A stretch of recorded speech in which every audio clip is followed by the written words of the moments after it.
kita, nikmat kita bisa mengisi sisa umur kita ini untuk beribadah kepada Allah, menyiapkan bekal kita kembali menghadap Allah Subhanahu wa Ta'ala. Salawat serta salam semoga senantiasa Allah limpah curahkan kepada junjungan kita Habibana wa Sayyidana Muhammad dan sallallahu alaihi wasallam beserta keluarganya, para sahabatnya, dan juga para pengikutnya, mudah-mudahan termasuk kita sekalian. Bapak Ibu yang baik, dalam Al-Quran surat As-Saff ayat 10 sampai ayat ke-12 Allah Subhanahu wa Ta'ala menawarkan satu perniagaan yang keuntungannya itu tidak diukur dengan ukuran dunia. Apa perniagaan yang Allah tawarkan kepada kita? Allah sampaikan dalam Al-Quran, ya ayyuhalladzina amanu hal adullukum ala tijaratin tunjikum min adabin alim. Orang-orang yang beriman, maukah aku tunjukkan kepada kalian satu perniagaan yang keuntungannya adalah tunjikum min adabin alim. Kita akan diselamatkan dari panasnya api neraka. Apa perniagaan yang Allah tawarkan kepada kita? Tu'minuna billahi wa rasulihi wa tujahiduna fi sabilillahi bi amwalikum wa anfusikum.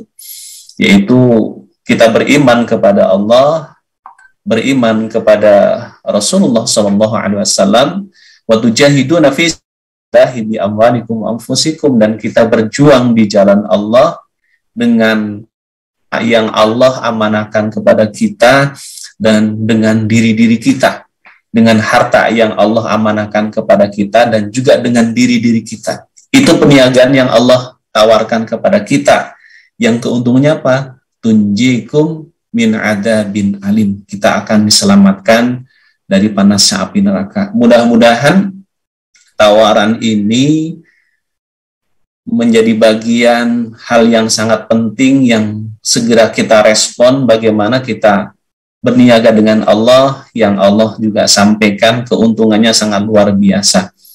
Pada pagi hari ini insya Allah kita akan bersama-sama diskusi, dialog, silaturahim dengan Bapak Ahmad Soleh. Ya, beliau adalah kasih advokasi harta benda wakaf Kementerian Agama. Mudah-mudahan ini menjadi wasilah kita semakin semangat untuk jihad dengan harta yang Allah titipkan kepada kita, dan juga bagi Bapak Ibu para nadir yang diberi amanah untuk mengelola aset wakaf ini, betul-betul kita jaga dengan sebaik-baiknya, karena ketika aset wakaf itu diproduktifkan, aset wakaf itu dikelola dengan baik, maka nilai manfaatnya itu menjadi sangat luar biasa ya. Bagi yang wakif tentu saja, ataupun orang yang berwakaf, pahalanya akan melimpah ya, mendapatkan pahala dari niat ataupun dari wakaf itu sendiri, dan juga mendapatkan pahala ketika aset wakaf itu diproduktifkan. Produktifnya aset wakaf itu pertama, aset wakaf itu banyak yang mendapatkan manfaat dari aset tersebut ya, banyak yang beribadah kepada Allah, banyak orang yang mendapatkan ilmu syariatnya aset wakaf tersebut. Yang kedua adalah produktifnya menghasilkan, dari hasil tersebut nantinya banyak orang yang bisa mendapatkan beasiswa, banyak orang yang mendapatkan santunan dan lain sebagainya. Nah, ini produktifnya aset wakaf. Tentu saja akan kembali kepada ketika aset wakaf ini produktif, akan kembali kepada wakif, pahalanya mengalir. Bagi kita yang mengelola aset wakaf, akan mendapatkan pahala. Pahalanya apa? Man dalla ala khairin falahu fa'alihi min ghairi ayyan kusahu. Kita menjadi jalan orang lain berbuat kebaikan. Ya. Semakin banyak kebaikan yang dilakukan dan kita syariat yang pilih oleh Allah menjadi jalan, maka insya Allah kita akan mendapatkan pahalanya. Kita akan coba sharing, menggali ilmu dari guru kita, dari Pak Ahmad Soleh. Assalamualaikum Pak Ahmad Soleh. Waalaikumsalam warahmatullahi wabarakatuh. Alhamdulillah, alhamdulillah, luar biasa, Allahu Akbar. Gimana Pak Soleh, sehat? Alhamdulillah Ustaz. Alhamdulillah. Ya, ini ketika berbicara tentang wakaf ya. Jadi amanah dari nadir, dari wakif adalah bagaimana aset wakaf itu produktif. Produktifnya ini tentu saja banyak orang yang mendapatkan manfaat dari aset wakaf tersebut. Nah, dari sisi yang lainnya, ini antara wakaf dengan zakat ya, ini kan sebenarnya kalau dikolaborasikan antara potensi dengan potensi zakat, itu akan menjadi jalan manfaat seluas-luasnya, sebesar-besarnya kepada hamba-hamba Allah, kepada saudara-saudara kita. Ini bagaimana pandangan Ustaz Ahmad nih tentang hal ini? Baik, bismillahirrahmanirrahim. Assalamualaikum warahmatullahi wabarakatuh. Waalaikumsalam warahmatullahi wabarakatuh. Alhamdulillah, wassalatu wassalamu ala rasulillah, la hawla wa la quwata illa billah. Allahumma salli ala sayyidina Muhammad wa ala ali sayyidina Muhammad, amma ba'du. Asyhadu an la ilaha illallah wa asyhadu anna Muhammadan abduhu wa rasuluh. Hadirin rahimakumullah, terima kasih Bapak Ustadz Fakhruddin serta para hadirin yang alhamdulillah pada kesempatan pagi hari ini bisa dapat bersilaturahim lewat secara online. Mudah-mudahan meskipun dimanapun kita berada, jika media ini dioptimalkan, maka dapat memberikan manfaat yang seluas-luasnya untuk memberikan berbagai macam informasi, baik dalam hal yang kaitannya dengan ibadah maupun aplikasi sosial lainnya. Bapak Ustadz Fakhruddin, hadirin rahimakumullah, tentu apa yang telah disampaikan oleh Ustadz Fakhruddin menjadi hal yang sangat menarik. Kalau kita berbicara tentang wakaf, pada dasarnya wakaf itu adalah berhenti secara harfiah ataupun diam. Jadi ketika ada wakif yang mewakafkan hartanya, maka sesungguhnya dia sudah memindahkan harta yang dimilikinya untuk harta Allah yang dikelola oleh diantaranya adalah nazir, yang kita sebut adalah nazir. Nazir ini adalah nazir yang kita harapkan bisa memberikan ataupun mengelola seluas-luasnya untuk kemanfaatan maupun kemaslahatan baik secara ibadah maupun kepentingan secara umum. Inilah yang kita harap bahwa nazir-nazir kita, para pengelola, diantaranya tentu alhamdulillah Darut Tauhid Peduli ini, atau biasa kita sebut dengan DT Peduli, sudah menjadi bagian dari nazir ataupun pengelola dari harta benda wakaf itu sendiri. Mudah-mudahan dalam kesempatan pagi hari ini bisa dapat bertukar pikiran dengan para jamaah semua, bagi sahabat-sahabat semuanya, bahwa ketika berbicara dengan wakaf ataupun kegiatan ibadah sosial lainnya, baik itu kita kenal zakat, infak, sedekah, maupun secara undang-undang perzakatan, ada yang disebut dengan dana sosial keagamaan lainnya. Berbicara dengan secara regulasi, di negara kita alhamdulillah, ini sudah ada 2 regulasi yang memayungi. Dalam hal zakat, Undang-Undang 23 tahun 2011. Undang-Undang Wakaf tahun 2004 nomor 41. Artinya bahwa negara ini hadir untuk menjamin wabil khusus para umat Islam dalam menginfakkan, memberikan harta yang dimilikinya, baik yang sifatnya sementara maupun untuk selama-lamanya, ini ada kepastian secara hukum. Nah, berbicara dalam hal konteks zakat maupun wakaf dan konsentrasi saat ini kita bicara wakaf, pada dasarnya amil ataupun mohon maaf nazir yang mengelola ini bukan hanya nazir yang secara dalam tanda kutip adalah tambilan, tapi diharapkan nazir itu dapat melakukan pengelolaan wakafnya untuk sesuai dengan ketentuan baik secara agama maupun secara ketentuan perundang-undangan. Tentu ketentuan perundang-undangan ini telah mengadopsi seluruh ajaran yang telah dimiliki dari agama Islam itu sendiri. Karena di dalam secara Undang-Undang 41 2004 tentang wakaf berbicara masalah wakaf itu sesuai dengan ketentuan syariah. Itu sudah ketentuan dalam Undang-Undang 41. Apakah nantinya wakaf itu bisa dikolaborasi dengan zakat? Tentu, ini menjadi hal yang sangat menarik. Zakat secara potensi 217 triliun, bahkan saat ini sudah berkembang angkanya, potensi zakat itu sendiri. Bahkan di sisi lain bicara wakaf, angkanya itu pun juga tidak kalah signifikan dari angka zakat. Misalnya saja, kalau berbicara wakaf, data wakaf, karena kalau hadirin rahimakumullah, bicara wakaf itu ada dua, harta benda wakaf. Harta benda yang tidak bergerak secara undang-undang adalah tanah, bangunan, dan lain sebagainya, dan juga harta benda bergerak, yaitu adalah uang, logam mulia, hak intelektual, dan maupun yang harta benda wakaf bergerak yang bisa dimanfaatkan untuk kepentingan umum. Nah, berbicara dalam harta benda wakaf ini, alhamdulillah di negara kita sudah memayungi hal ini. Harta benda tidak bergerak saat ini berdasarkan data dari Kementerian Agama, data di Kementerian kami, Bapak Sokhodin dan hadirin rahimakumullah, kalau Bapak-Bapak hadirin membuka sistem informasi wakaf di Kementerian Agama, data tersebut jumlahnya 422.000 lokasi tanah wakaf. Jika ini kita sandingkan dengan jumlah nazir yang saat ini, jumlah nazir kita dalam secara undang-undang itu ada 3 kategorinya.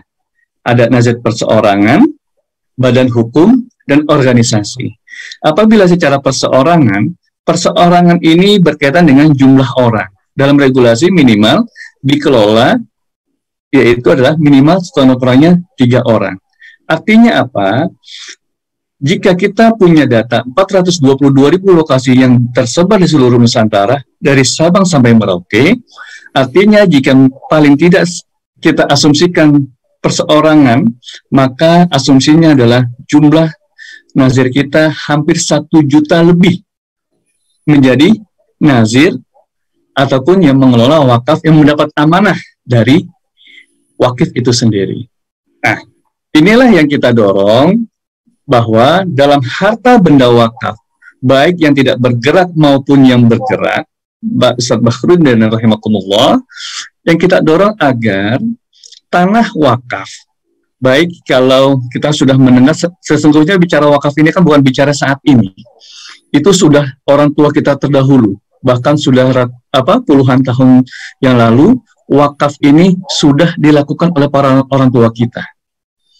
Artinya apa? Bicara masalah wakaf, ini bukan bicara pada tahun ini, tapi alhamdulillah ketika kesini, bicara wakaf itu sudah diatur, ditata dengan sedemikian rupa. Sehingga alhamdulillah, walhasil wakaf ini secara literasi, sebagian masyarakat kita, warga negara Indonesia, sudah mengenal baik yang wakaf tanah maupun harta benda wakaf, wabil khusus terkait dengan masalah uang. Nah, tentu bicara nazir, yang kita harap, nazir ini melakukan ataupun menjalankan tugasnya ini secara profesional.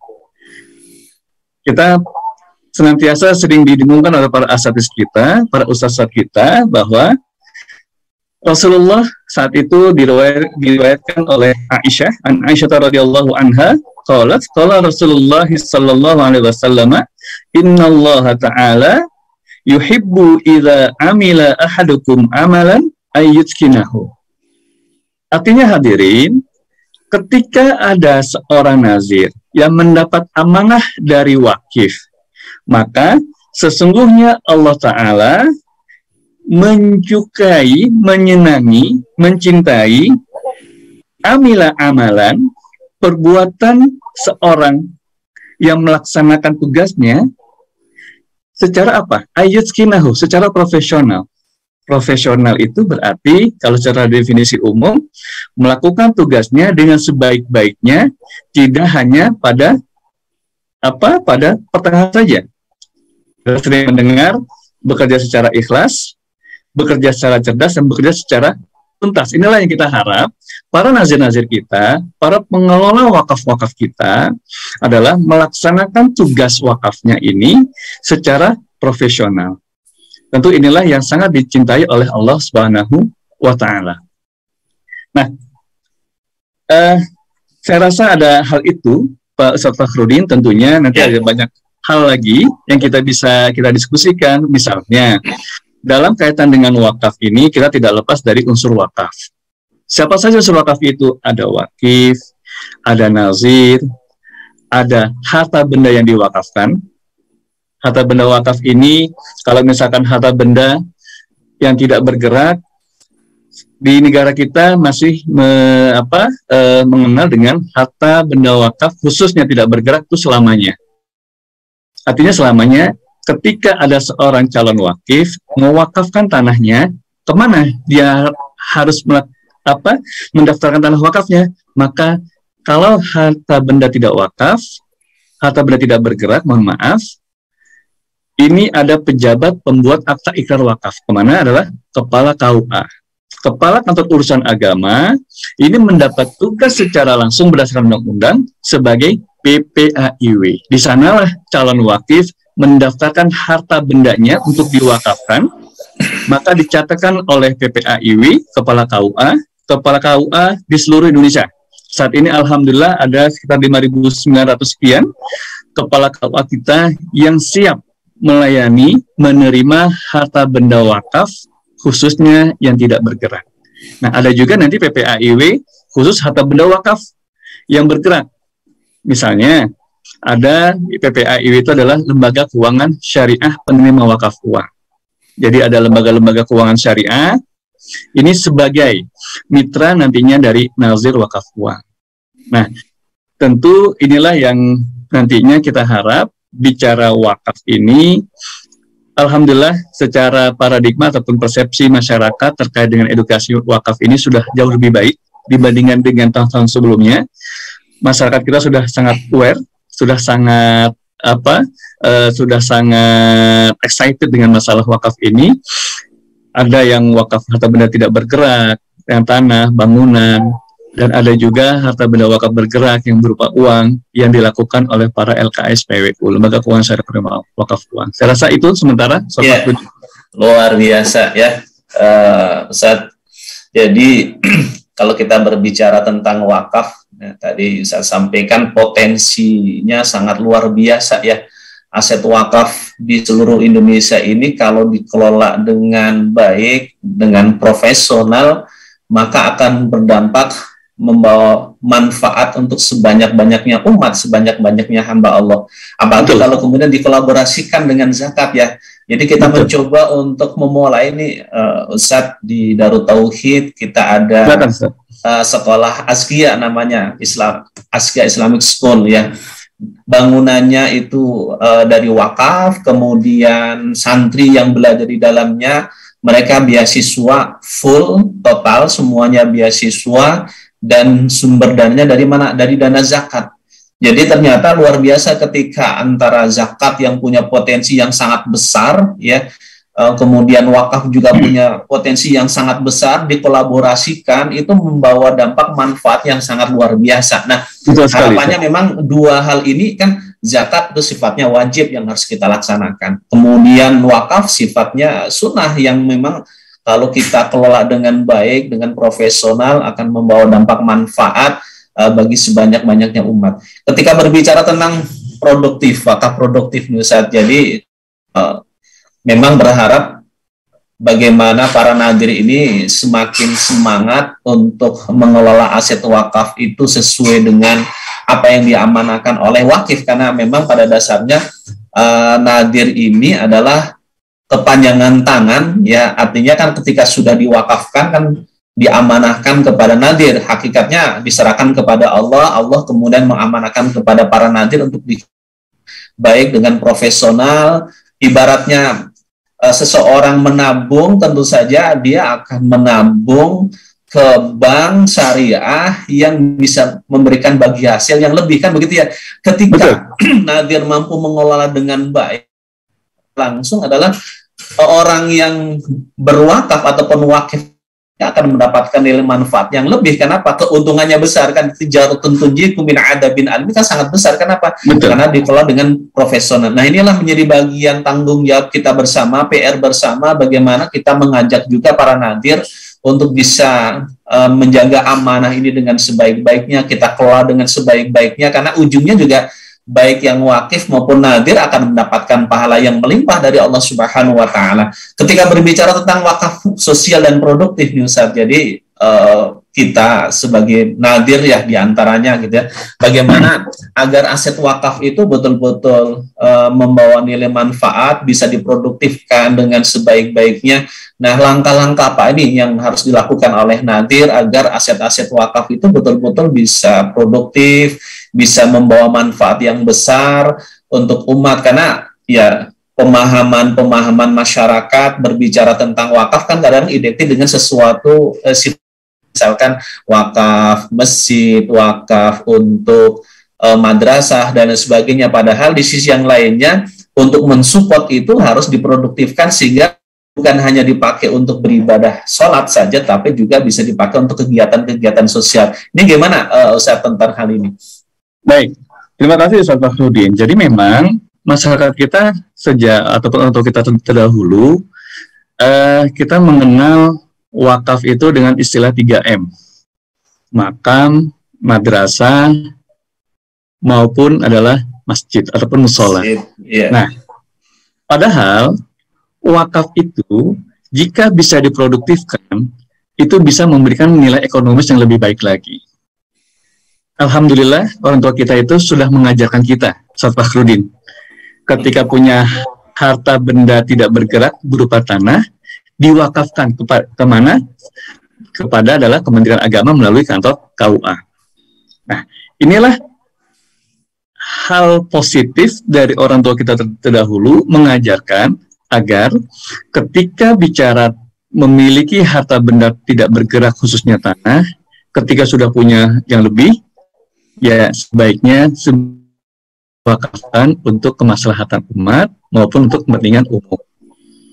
Dan ada sekolah-sekolah pun madrasah-madrasah yang didirikan di atas tanah wakaf.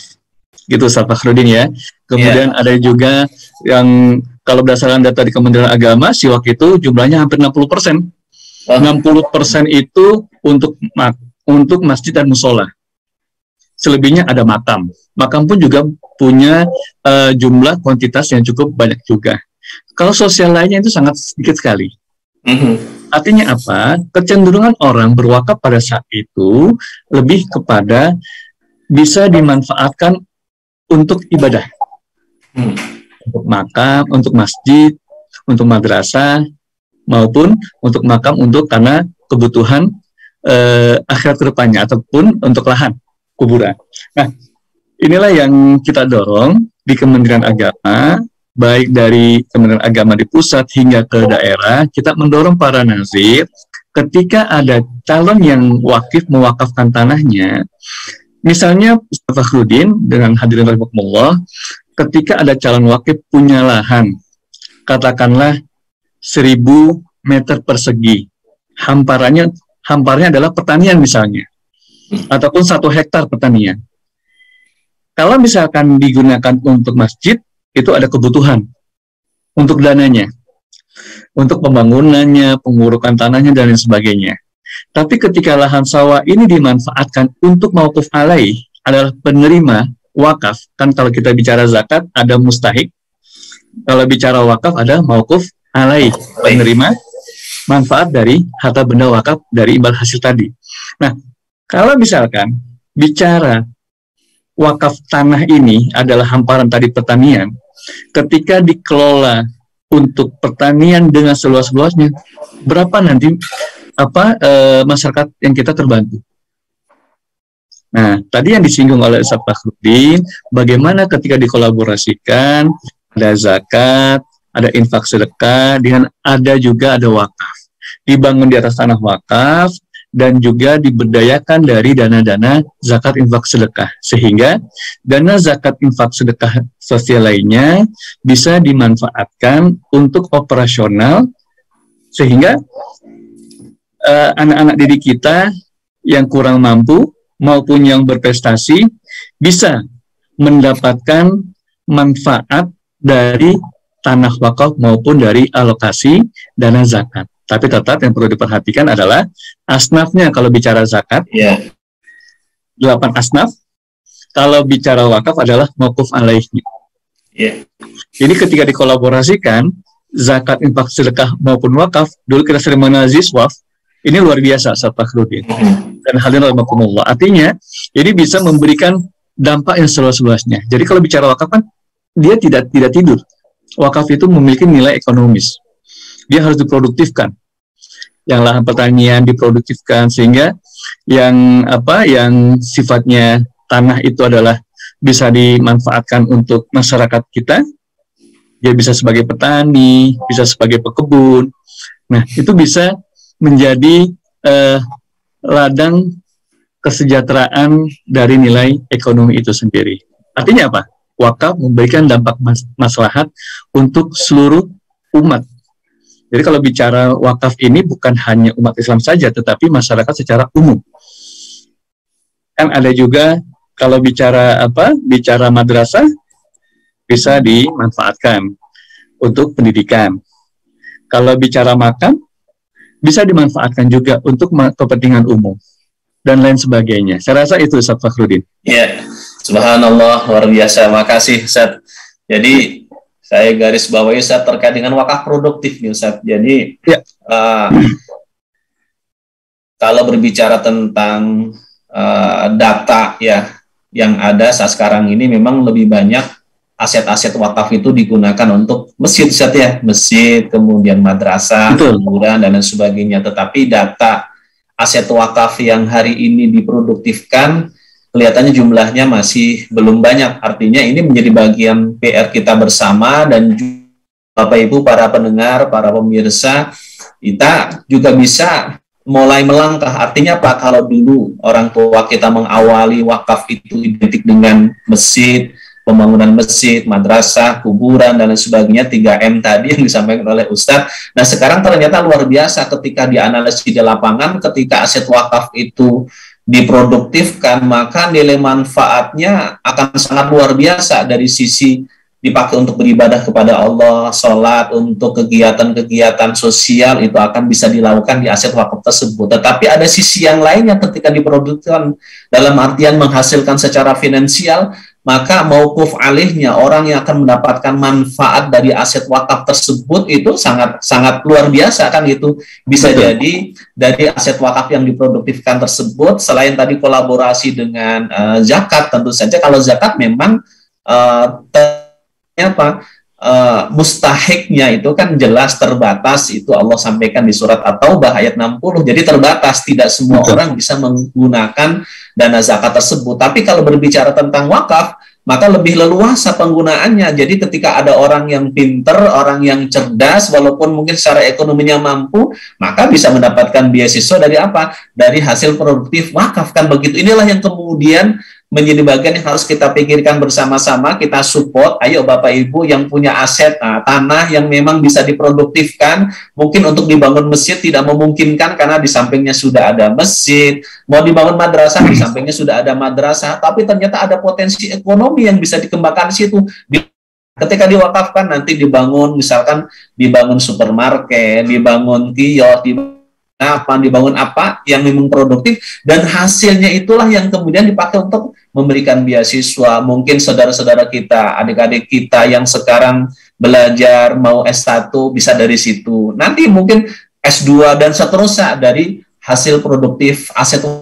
Nah, ini menjadi bagian tanggung jawab kita bersama, Ustaz ya. Jadi bagaimana kita mengajak kepada para pendengar, para pemirsa, bagaimana kita mulai ya dari mulai wakaf produktifnya dipakai untuk beribadah kepada Allah Subhanahu wa taala, kemudian ditambah produktifnya adalah menebarkan manfaat sebanyak-banyaknya hamba Allah. Kenapa? Karena dia optimalkan potensi tersebut. Tadi yang disampaikan oleh Ustaz, lahan pertanian kalau dikelola dengan dari itu aset wakaf, hasilnya untuk apa? Bisa jadi untuk memberikan beasiswa. Kemudian ada aset wakaf diproduktifkan, dibikin toko, dibikin mall misalkan saja, ataupun mungkin untuk rumah sakit rumah sakit yang tidak mampu nanti gratis, yang kaya nanti bayar, kan begitu. Ini juga dari aset-aset wakaf yang diproduktif menghasilkan manfaat yang sangat besar sekali.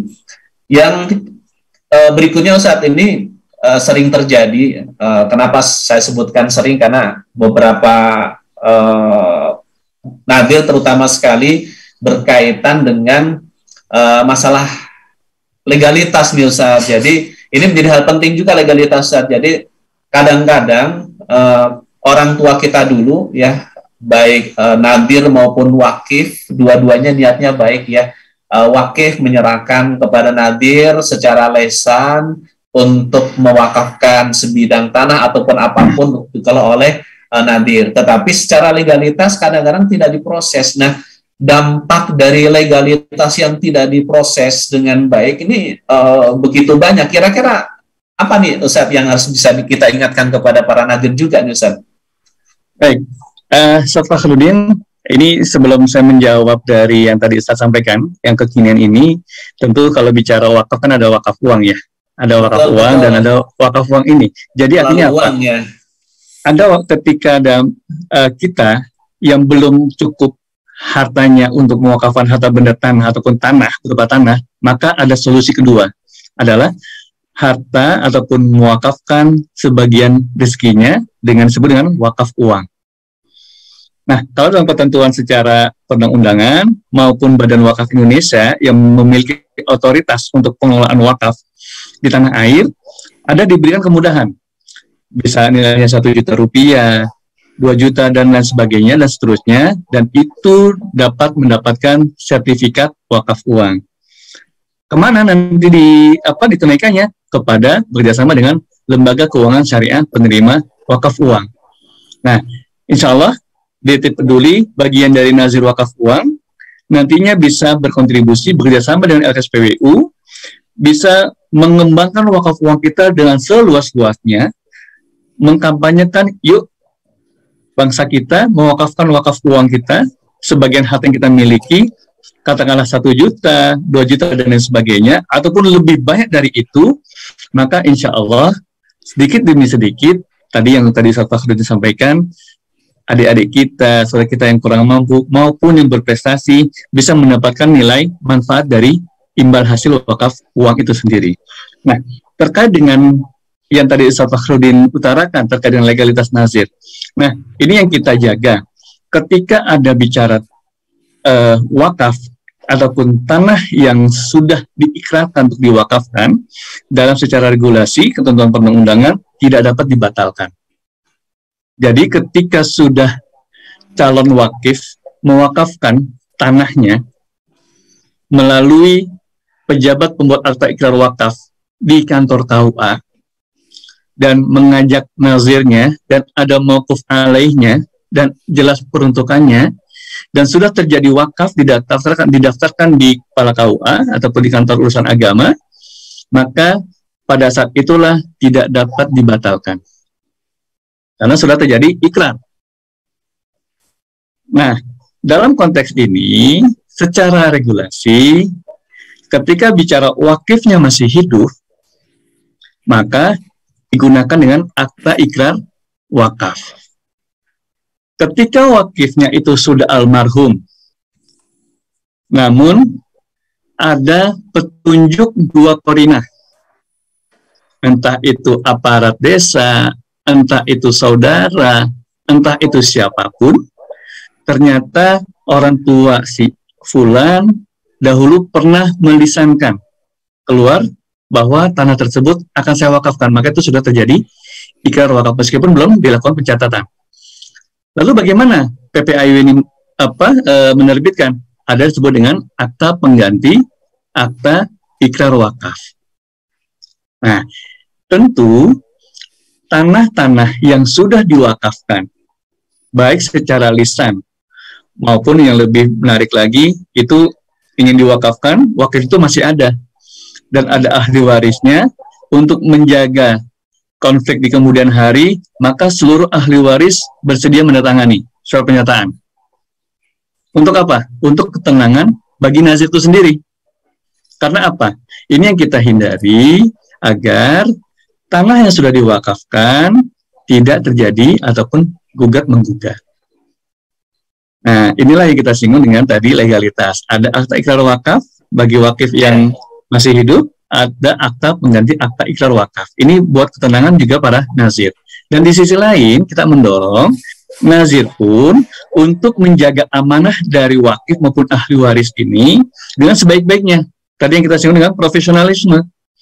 Nah, alhamdulillah, Ustaz Fakhrudin dan hadirin rahimakumullah, saat ini Kementerian Agama sudah menerbitkan ataupun adanya standar kompetensi kerja nasional Indonesia bagi nazir maupun amil. Mudah-mudahan secara lambat laun tata kelola wakaf maupun zakat sudah menjadi lebih baik lagi, sehingga ada ketenangan bagi wakif ketika mewakafkan. Oh, saya ingin mewakafkan kepada nazir A, alhamdulillah nazirnya sudah mendapatkan sertifikasi dari lembaga LSP, sertifikasi profesi. Ada Badan Wakaf Indonesia dan lain sebagainya. Jadi ini saya rata. Dan di sisi lain, Sahabat Fakhrudin dan hadirin rahimakumullah, berbicara wakaf, ketika wakaf itu tidak dapat dibatalkan, maka ketika terjadi di kemudian hari, pembatalannya itu bukan di Kementerian Agama, tapi pembatalannya melalui pengadilan. Inilah yang kita jaga, mudah-mudahan insya Allah masyarakat kita untuk menjaga harta benda wakaf ini dengan sebaik-baiknya. Wabil khusus bagi para nazir, karena nazir itu memiliki tugas mendaftarkan, dan kemudian yang selanjutnya adalah administrasinya, melaporkan dan lain sebagainya, dan selanjutnya adalah mengelola dan mengembangkan harta benda wakaf yang diamanahkan dari wakif. Allah luar biasa ya. Bagi Bapak Ibu yang baik, tentu saja yang hari ini diberi amanah untuk mengelola aset wakaf ini satu peluang yang sangat luar biasa.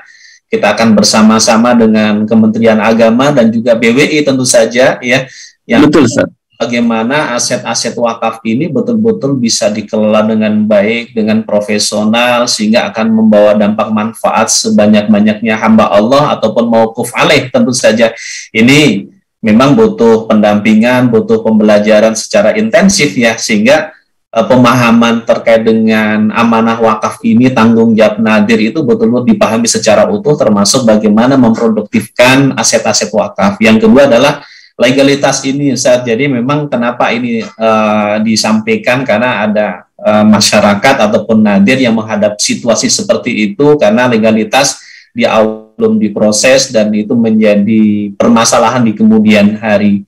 Terkait dengan hal ini, Ustaz, ini sudah ada pertanyaan-pertanyaan sudah masuk yang hubungannya dengan yang Ustaz sampaikan tadi. Ini dari Pak Puji di Kebumen ya.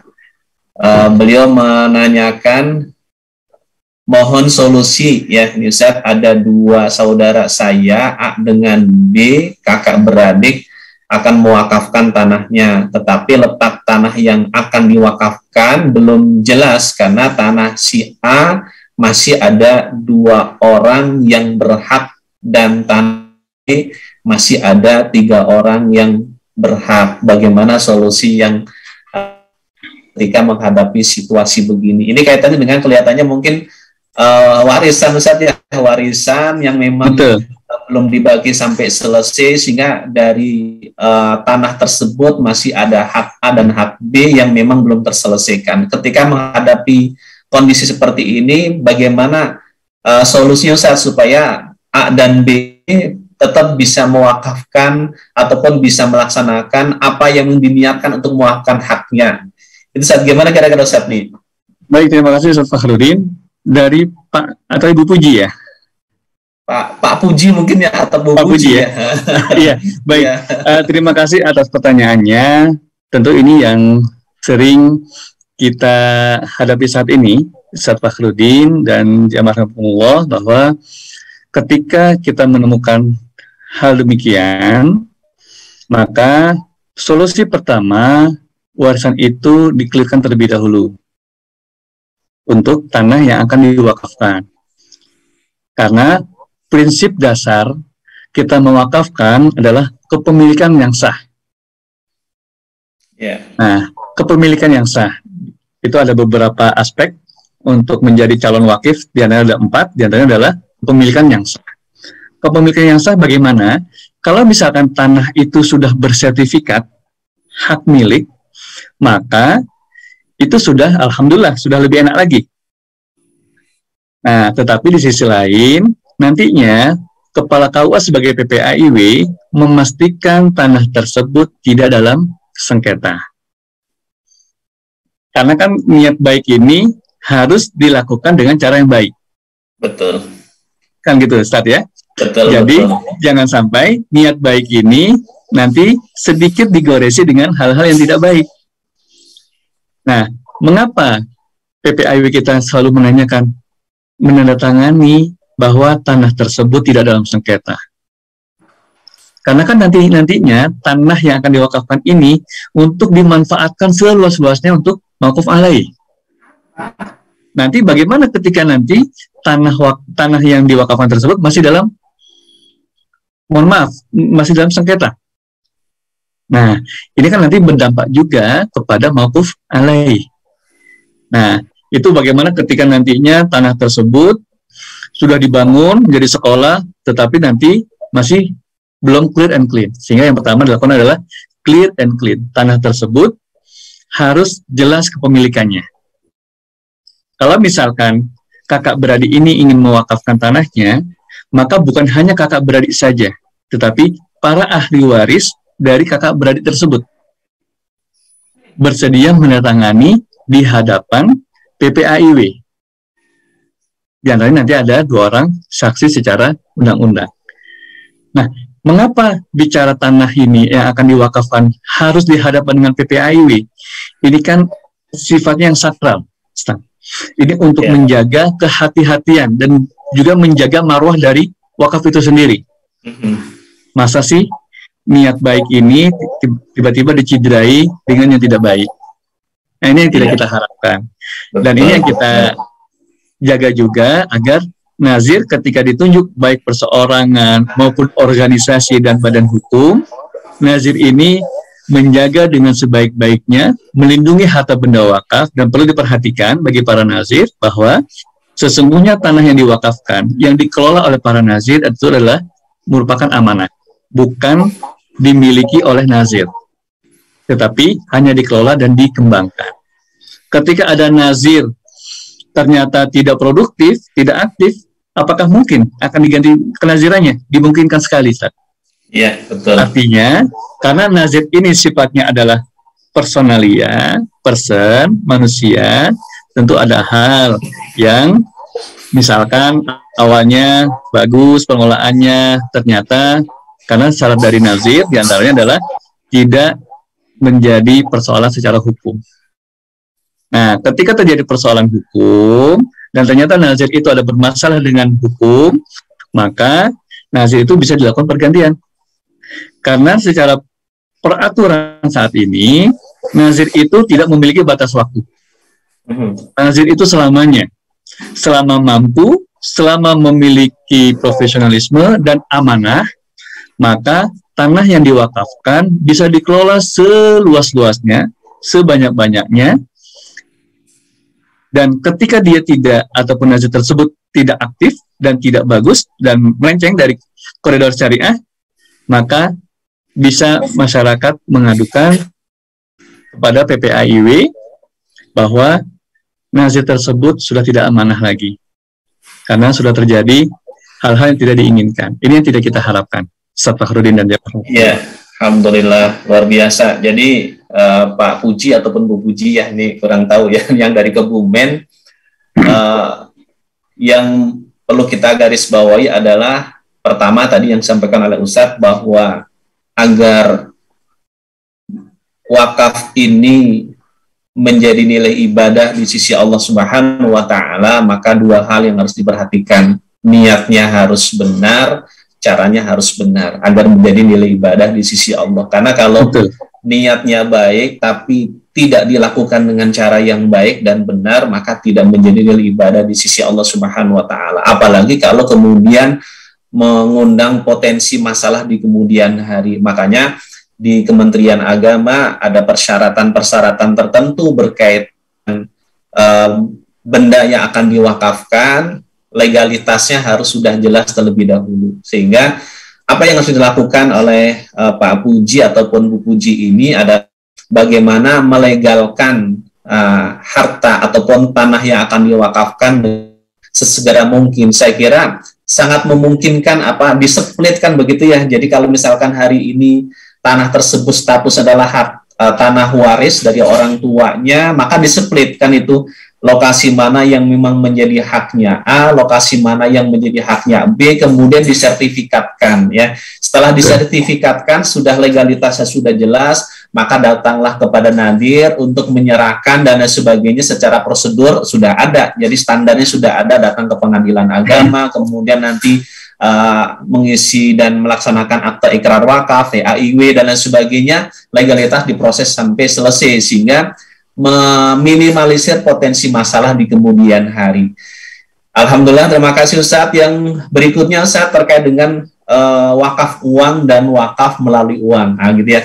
Ini menarik ya, karena dulu di zaman Rasulullah secara tekstualnya itu tidak ada wakaf uang ya. Wakafnya melalui uang, artinya dengan wakaf kebun dan lain sebagainya. Nah, sekarang dari Majelis Ulama Fatwa DSN ya, Dewan Syariah Nasional itu membolehkan yang namanya wakaf uang ataupun sering disebut wakaf produktif kan gitu, wakaf uang, sehingga nilai manfaatnya akan semakin lebih besar. Ini ada pertanyaan dari Cynthia ya, Ibu Cynthia, Ustadz punten saya pernah baca flyer usaha. Apakah ada pengawasan atas wakaf modal usaha yang kita berikan? Karena dulu pernah memberikan modal usaha, malah habis modalnya dan usahanya tutup. Nah, ini kaitannya dengan wakaf uang, ini sebenarnya panjang penjelasannya Ustadz ya. Jadi wakaf uang sangat panjang penjelasannya.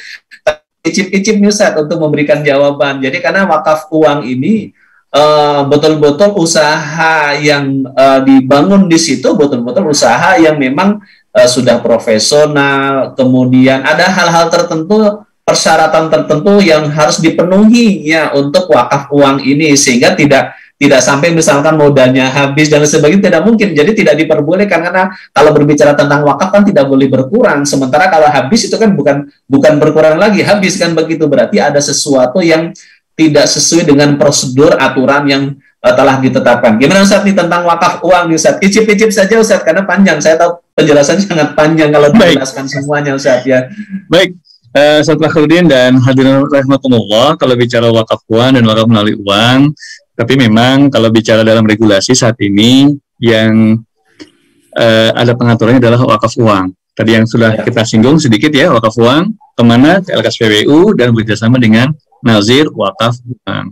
Kalau wakaf melalui uang, yang praktik saat ini yang sudah terjadi, ada nazir mengajak jamaah masyarakat kita, umat muslim, untuk mewakafkan sebagian hartanya untuk apa? Untuk masjid, untuk musola, untuk pembangunan lainnya, gitu ya.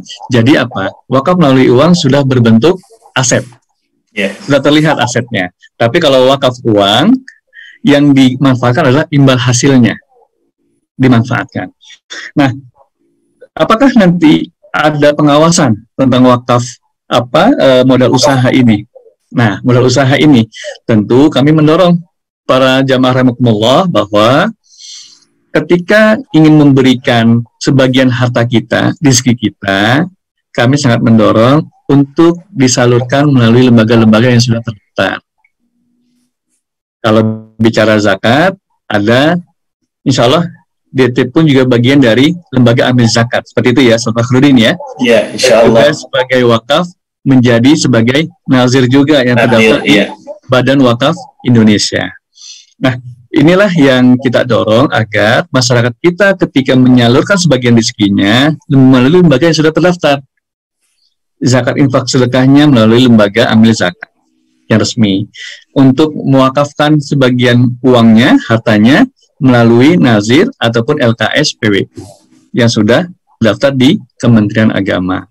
Dan ketika menyalurkan lewat lembaga-lembaga yang sudah resmi ini, nanti para jamaah maupun masyarakat kita bisa bertanya langsung kepada Kementerian Agama. Karena apa? Secara undang-undang, masyarakat kita diberikan seluas-luasnya untuk memberikan pengawasan. Jadi pengawasan bukan hanya dari pemerintah saja, Kementerian Agama, pengawasan bisa dilakukan dari masyarakat. Dengan cara apa? Memberikan informasi dan tidak bertindak secara langsung. Misalkan tidak amanah, nazir itu tiba-tiba, mohon maaf ini, di demo, tidak amanah. Sampaikan saja kepada Kementerian Agama maupun Badan Wakaf Indonesia. Apa? Nanti bisa dilakukan klarifikasi kepada siapa? Kepada nazir yang dianggap dari masyarakat yang kurang amanah. Nah, insya Allah ketika kita menyalurkan lewat lembaga-lembaga resmi, ada ketenangan bagi para masyarakat. Nah, saat ini yang terjadi ada sebagian kita menyalurkannya kan secara sendiri-sendiri. Ingin memberikan modal usaha langsung, tidak dikelola melalui lembaga. Jadi apa? Yang seharusnya melalui lembaga bisa lebih besar, tapi karena individu tentu nilainya lebih kecil. Nah, insya Allah kalau dari kacamata dari organisasi ataupun lembaga-lembaga yang sudah terdaftar, ada persyaratan. Apakah kalau bicara zakat masuk dalam kategori mustahik atau tidak? Apa bicara tentang wakaf, apakah masuk dalam hal-hal yang perlu dilakukan jangan-jangan bicara wakaf ini, katakanlah si A mendapatkan modal usaha, ini si B ternyata lebih membutuhkan lagi. Itu bisa digeser dulu kepada ke B. Jadi saya rasa inilah yang kita dorong masyarakat kita agar bersama-sama menyalurkan lewat lembaga resmi dan memberikan pengawasan seluas-luasnya dengan cara apa? Melakukan konfirmasi melalui Kementerian Agama. Ya, alhamdulillah. Jadi berbicara tentang tadi pertanyaannya pengawasan itu ada dua ya, pengawasan yang dilakukan oleh masyarakat, ini punya kewajiban, kita semua punya kewajiban untuk memberikan pengawasan ya kepada nadir yang mendapatkan amanah tadi. Yang kedua secara sistem juga ada pengawasan di situ karena kita harus memberikan laporan, report dan lain sebagainya kepada Kementerian Agama dan juga kepada BWI. Jadi insya Allah kalau ini dilakukan dengan baik, dua hal pengawasan, selain pengawasan tentu saja dari Allah Subhanahu wa taala jelas pengawasan dari Allah ya. Tapi pengawasan dari manusia itu dua. Satu adalah kita semua punya kewajiban untuk mengawasi, yang kedua adalah secara sistem ya, di sana sudah ada aturan yang dibuat sehingga harus dilaksanakan sebaik-baiknya. Alhamdulillah tidak terasa Ustaz, tinggal 5 menit. Tadi ada ibu yang mau bertanya ya, mohon maaf nih. Ibu Epa Sartika. Assalamualaikum Ibu. Silakan Bu. Halo Ibu Epa Sartika ya nih. Dibuka dulu Ustaz. Boleh dibuka dulu silakan. Mohon maaf. Nah, silakan. Wabarakatuh. Waalaikumsalam warahmatullahi wabarakatuh. Silakan Ibu. Ustadz, yang saya mau tanyakan mengenai zakat mal. Oh, zakat mal. Zakat mal itu kan yang menerima itu asnaf 8 ya Ustadz ya? Ya. Apakah misalnya kita mau mengeluarkan zakat mal, terus di kampung kita ada pembangunan air bersih buat masyarakat atau jalan untuk masyarakat juga ya Ustadz ya, bisa nggak mal kita itu kita salurkan ke sana? Iya. Baik, terima kasih. Itu Bu ya. Baik, terima kasih Ibu Epa. Ini Ustadz ya. Jadi zakat itu dialokasikan untuk fisik ya, kan melihat dari 8 asnaf kan, innamas shadaqatu lil fuqara'i wal masakin wal 'amilina 'alaiha. Al-ayah itu kan ke personal, ke orang. Bagaimana kalau kemudian ini bukan ke personal tapi ke fisik? Bagaimana Ustaz nih? Baik, terima kasih Ibu Epa dan Ustaz Fakhrudin serta hadirin rahimakumullah. Tentu ini kalau bicara aspek fikih, ini mudah-mudahan nanti ada kesempatan lain ya, Ustaz Fakhrudin ya. Betul, ya, betul. Karena panjang nih ya. Karena dalam bicara tentang konteks fikih ini kan kontemporer ya. Betul. Bagaimana dengan kondisi-kondisi tertentu. Tetapi sepemahaman kami bahwa tadi yang telah disampaikan oleh Ustaz Fakhrudin juga disinggung bahwa bicara zakat itu kepada individu. Yeah. Artinya apa? Ketika mustahik saat ini mendapatkan bantuan dari zakat, dari dana zakat, maka idealnya pada lembaga-lembaga zakat memberikan pembinaan yang dahulu sebagai mustahik, kedepannya menjadi meningkat. Apakah sebagai yang bisa berinfak ataupun naik statusnya menjadi muzaki. Ini yang kita harapkan. Nah, lalu bagaimana? Apakah bisa untuk air bersih? Sepemahaman kami, ini kondisi-kondisi tertentu. Nah, ya, Ibu, jika ada dikatakanlah di Indonesia ini ada nanti Badan Amil Zakat Nasional, ada tingkat kabupaten kota maupun Basnas tingkat provinsi, ataupun ada lembaga amil zakat juga. Nanti dikonfirmasi dari LAS, saya ingin memberikan bantuan air bersih, karena apakah nanti ada program tersebut air bersih, karena kan bicara air bersih ini bukan bicara pada airnya, tapi nanti kualitasnya juga.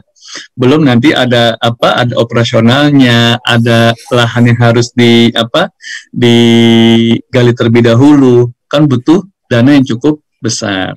Sehingga melalui lembaga zakat yang resmi pada LAS maupun Badan Amil Zakat Nasional. Nantinya Ibu Epa ini ataupun hadirin rahimakumullah ada ketenangan. Bicara zakat kan tidak dilakukan secara individu disalurkannya, tetapi disalurkannya melalui lembaga zakat secara resmi. Insya Allah nantinya baik LAS maupun nazir wakaf ini bisa mengelola dengan lebih baik. Dan kami karena sudah di penghujung, Ustaz Fakhrudin, kami sangat berterima kasih bahwa kami hanya menitip pesan kepada para nazir bahwa dalam undang-undang kita ada paling tidak ada 7 hal yang menjadi yang dilarang, bahwa tanah wakaf tersebut tidak dapat dihibahkan, tidak dapat diwariskan, tidak dapat diagunkan, apalagi dapat disita, ataupun dirubah status kepemilikannya.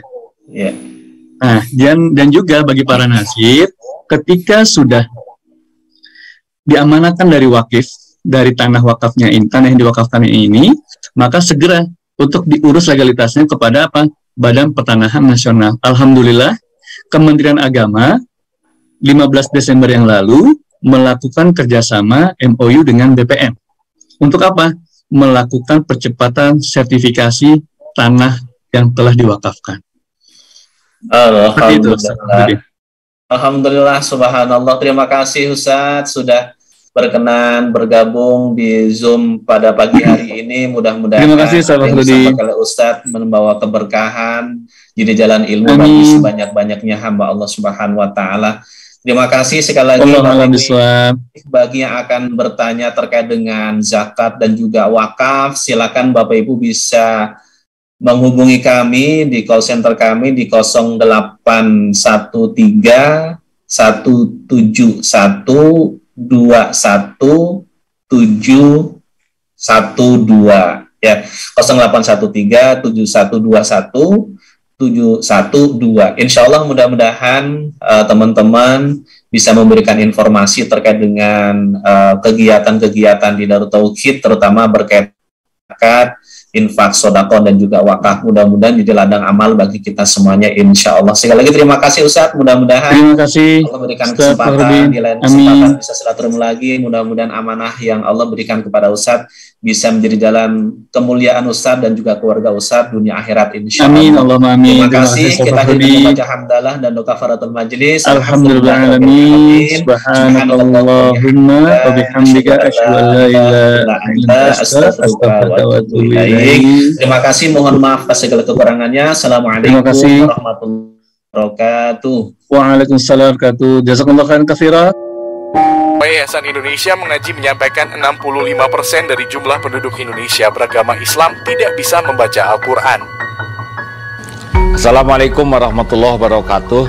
Data lewat Republika 147,5 juta umat Islam di Indonesia belum bisa membaca Al-Quran atau buta huruf Quran. Departemen Agama mencanangkan minimal 5 juta mushaf diperlukan di Indonesia ini setiap 1 tahun. Dan DT Peduli sebagai tahap awal mencetak 20.000 mushaf untuk diwakafkan kepada masyarakat di pelosok negeri, karena banyak masjid yang sudah rusak Qurannya atau tidak punya Quran, dan ini ladang amal bagi kita semua. Ayo sahabat-sahabatku sekalian, kita menjadi orang yang berada di barisan paling awal dalam berwakaf mushaf Al-Quran untuk negeri bersama DT Peduli. Assalamualaikum warahmatullahi wabarakatuh. Berwakaf Al-Quran ke pelosok negeri plus pelatihan membaca Al-Quran. Wakaf Al-Quran plus raih pahala mengalir abadi.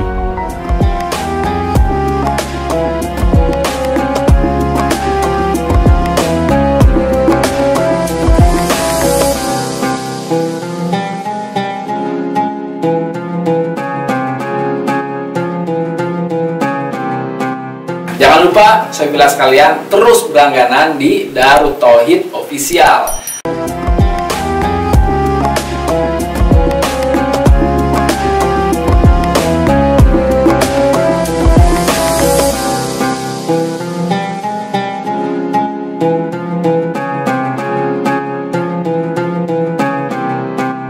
Jangan lupa, saudara sekalian, terus berlangganan di Darut Tauhid Official.